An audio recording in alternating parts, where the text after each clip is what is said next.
Manel, vamos a hablar de La ladrona de huesos. Y yo te pregunto, ¿qué es más difícil, escribir La ladrona de huesos o hacer una promo evitando que se escape algún detalle que rompa la sorpresa de la trama? Es más difícil escribirlo que hacer la promo, porque soy bastante celoso de que no se escapen, de que no haya destripes, de que no se escapen spoilers. Y siempre, a lo largo de la promo, cada vez que veo que un entrevistador empieza a hacer una pregunta que se puede acercar peligrosamente a algo que no puede ser revelado ya directamente, trato de cortarle muy rápido.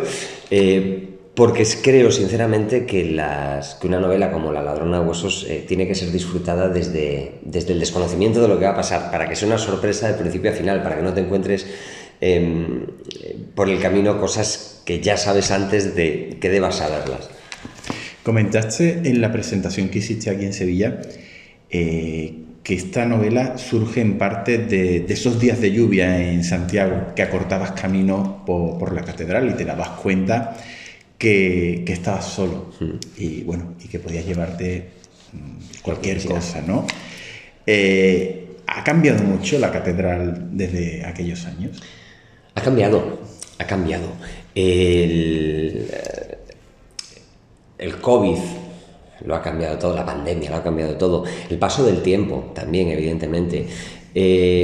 Santiago de Compostela, que es la ciudad, que es parte del escenario de La ladrona de huesos y su catedral, están, como otras muchas ciudades que tienen mucha presión turística, está habiendo un proceso de gentrificación, ¿sabes? Eso que se llama que el turismo está expulsando la vida de la ciudad, se está transformando, le está pasando un poco lo que a Venecia, lo que al centro de Barcelona, lo que a otras muchas ciudades, se está transformando en un inmenso decorado ocupado por visitantes. La catedral ahora es como una especie de atracción turística.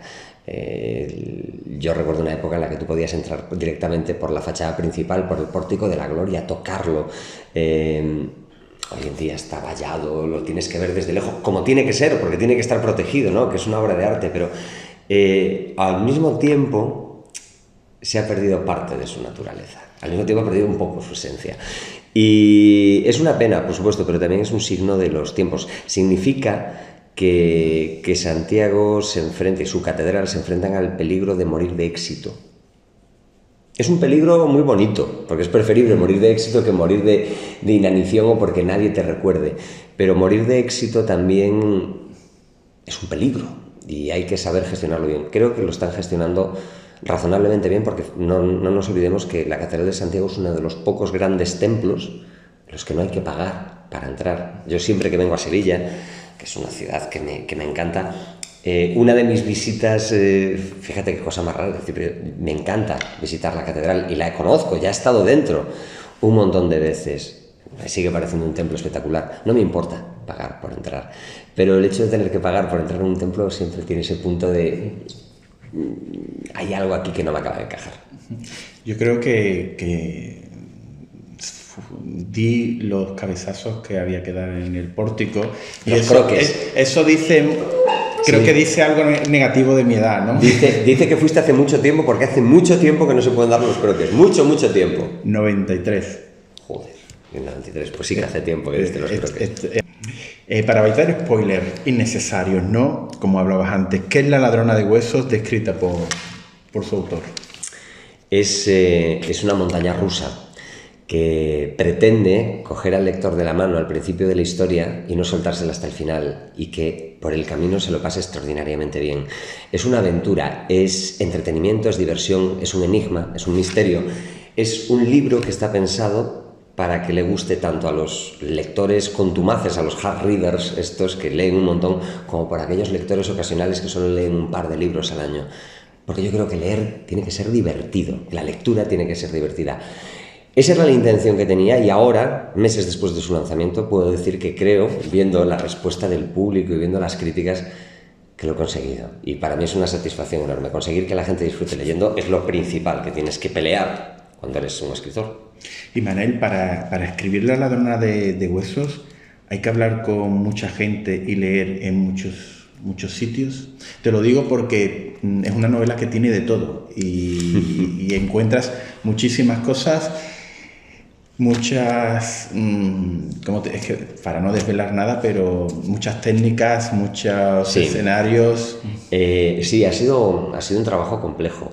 He tenido por ejemplo, recorrerme la Catedral de Santiago de arriba a abajo, para lo cual tuve que solicitar un permiso especial. Quiero decir, no podía entrar allí simplemente si lo que quería recorrer pasillos, habitaciones y corredores que no están abiertos al público. Me permitieron hacerlo. Tuve que hablar no solo de la catedral, tuve que hablar con gente de muchos países, de varias profesiones. Tuve que aprender cerrajería, cosa que no tenía ni la más puñetera idea y que es todo un mundo terriblemente complejo. Aprender a abrir cajas fuertes, aprender a desactivar alarmas, descubrir cosas de la antigua Unión Soviética. En definitiva, el trabajo de documentación detrás de una novela es fundamental porque es lo que va a hacer, al final, lo que le va a dotar de solidez narrativa. Dicen que las mejores mentiras son aquellas que están profundamente enraizadas en la realidad. Cuanto más tenga de real una historia de ficción, mejor va a funcionar. Hablas de que has tenido que aprender a abrir cerraduras y a desconectar alarmas.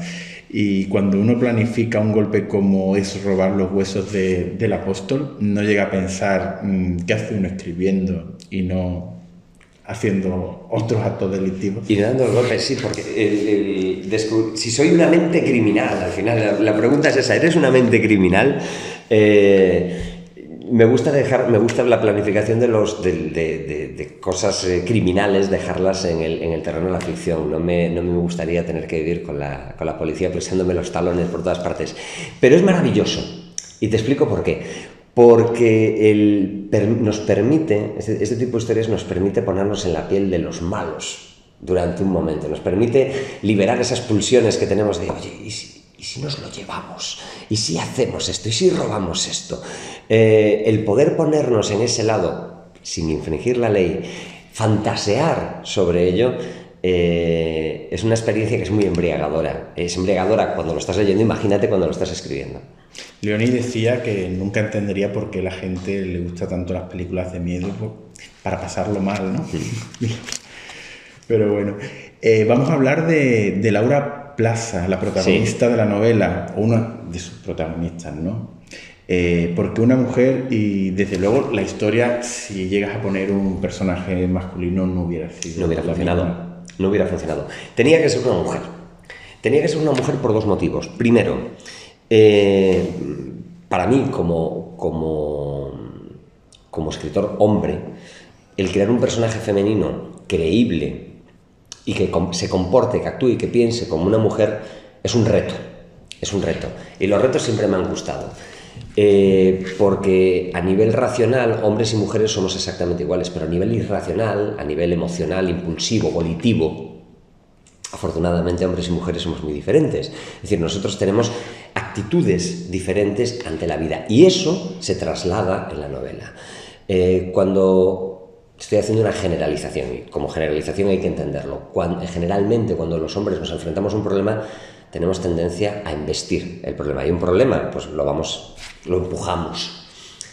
El enfoque femenino generalmente es lateral. Hay un problema, le dan una vuelta, le dan otra vuelta, a veces le dan demasiadas vueltas, pero lo que hacen es buscar otro enfoque para apartar ese problema. En una situación en la que la protagonista, la ladrona de huesos, se enfrenta a un problema aparentemente insoluble, lo que yo no necesitaba era una especie de Rambo que se lanzase con el cuchillo entre los dientes a reventar ese problema. Necesitaba alguien que fuese capaz de analizarlo, de irlo desmontando pieza a pieza y ir encontrando una solución y un plan para resolverlo. Por eso una mente femenina encajaba mucho mejor. Y es que las protagonistas femeninas son muy agradecidas en ese sentido. Nuestra protagonista, Laura, pierde la memoria y tras un suceso traumático, ¿no? Y queda privada de sus recuerdos. Eso, unido al tema de, al menos que yo he visto o he pensado interpretar, del desarraigo en la novela que aparece, ¿no? Quería preguntarte si tú como artífice lo has visto como una forma de manipulación o una forma de hacerte libre. Jodido, una pregunta difícil. El desarraigo es fastidiado. Tiene un poco de las dos, creo yo. Creo que tiene un poco de... En el caso de Laura tiene mucha manipulación porque va a acabar en manos de gente que la va a moldear. Y curiosamente, cuando empieza la ladrona de huesos y le encargan que robe los huesos del apóstol, aunque es un encargo que le está haciendo a alguien, Laura se va a dar cuenta a lo largo de la novela que por primera vez en toda su vida va a hacer algo por ella misma y para ella misma.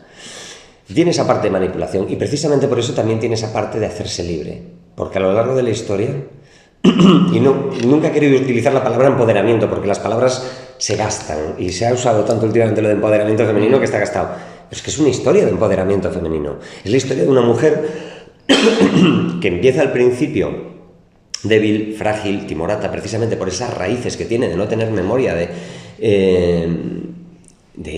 no saber de dónde viene, y que poco a poco va a ir cogiendo las riendas de su destino. Pasa de ser una mujer dependiente emocionalmente de los demás, pasa de ser una mujer que está obligada a hacer algo para otras personas, a acabar tomando las decisiones que le benefician a ella, y eso es una cosa que a mí me encanta. La ladrona de huesos es como una gran matriosca que vas abriendo y van apareciendo más temas y otro misterio y más. Creo que funciona, bueno, creo no, estoy seguro que funciona porque a mí me ha funcionado y yo me lo he pasado bomba, ¿no? Que decía, es que cuando pensabas que a partir de aquí iban a empezar a dar soluciones, me metes otro misterio más, ¿no? Y yo te quería preguntar, al encontrarnos una incógnita tras otra y tú elucubrarlas, ¿cuándo dice el autor basta? Hasta aquí llegue. Esto es como cuando estás en el circo y ves al que hace malabares con antorchas, ¿sabes? Y empieza con 2 y mete 3 y 4 y 5 y 6. Llega un momento que dices, ya no puede meter más porque se le van a caer. Tienes que tratar de mantener un equilibrio delicado. Si te pasas, la cagas, y si te quedas corto también la cagas. Me explico. Un thriller es un juego de espejos en el que los lectores tratan de atrapar al escritor antes de que se resuelvan los trucos. Lo haces de manera instintiva. Se trata de ir planteando misterios, se trata de ir planteando retos que a medida que vas resolviendo unos van generando otros para que te mantengan una tensión constante. Entonces es importante tener una buena escalera de tensión, pero tienes que estructurarlo muy bien, porque si pasa lo que dices tú te acuerdas de aquella serie, Perdidos. Bueno, ese es el clásico ejemplo de qué es lo que sucede cuando se te va la mano planteando misterios, que después, a la hora de tener que cerrarlos y a la hora de tener que abrocharlos todos, has abierto tanto la baraja, has creado un universo tan amplio y tan inabarcable que no vas a conseguir una solución sensata, razonable y aceptable por el lector o por el espectador. Entonces tienes que saber hasta qué punto puedes mantener la suspensión de la incredulidad sin cargártela. Hasta qué punto puedes ir manejando un montón de antorchas que estás lanzando sin que de repente te quemes las manos. Intentamos no hacer spoiler y creo que, bueno, que esto ayudará a quien quiera leerla o a quien se pregunte, a ver si puedo leerla, ¿no? Esta es una novela donde uno puede adivinar y elucubrar sobre culpables o las razones. ¿Es un juego para el lector? Te pregunto. ¿Es de esas novelas? Tiene ese elemento de tratar de averiguar que es quién está detrás, por qué está detrás, pero tiene mucho más. Porque la pregunta no es solo quién le encarga a Laura que lleve a cabo ese golpe. La gran pregunta es ¿por qué a ella? Y sobre todo, ¿para qué? Porque si te paras a pensarlo, lo que le piden que robe no es un cofre con piedras preciosas ni una obra de arte de valor incalculable. Lo que le están pidiendo que robe es un saco de huesos viejos. Un saco de huesos viejos que fuera del entorno donde están es absolutamente indistinguible de otro saco de huesos viejos e intrínsecamente no vale nada. Porque ese es el mensaje de fondo, es decir, el valor de los símbolos. Lo que representan en una sociedad como la que estamos, aceleradísima en el siglo XXI, qué valor y qué energía suponen todavía a día de hoy los símbolos. Escenarios diversos pero sobre todo Galicia, que es una de los principales. Podríamos decir que casi un personaje más, ¿no?, de la novela. Y yo te pregunto, ¿qué tiene el norte, ¿no? ¿Qué tiene Galicia? ¿Qué tiene el camino que lo hace tan novelesco en términos de thriller? Yo creo que no solo Galicia, sino toda la cornisa norte, Galicia, Navarra, País Vasco, tiene una serie de factores que hacen que este tipo de historias allí funcionen muy bien. El clima, el paisaje, la gente, el comportamiento de la gente, las propias historias, su propio pasado, su propia tradición cultural. Estamos en una época de uniformidad cultural absoluta, quiero decir, nada distingue La Coruña de Sevilla, de Barcelona, de Madrid, de Vitoria y de Albacete. Todas las ciudades son clónicas, ¿no? Y culturalmente somos muy clónicos, no nos diferenciamos nada. Pero sí que el sustrato de fondo, eso influye. Quiero decir, te pongo un ejemplo. Yo crecí en el rural gallego y yo crecí con historias de trasgos, de bruxas, de meigas, de Santa Compaña. Un sitio donde existe eso, donde esas tradiciones, esas leyendas existen. Un sitio donde los bosques son densos, donde la niebla sale reptando entre los árboles, donde la lluvia es omnipresente, donde hay valles estrechos con gente desconfiada, que todo el mundo parece guardar un secreto. Al final eso es casi, no es que sea el escenario perfecto, es que es casi un personaje más a la hora de contar las historias. Entonces, como ayuda tanto, es mucho más fácil contar una historia desde ahí y resuena mucho mejor desde ahí.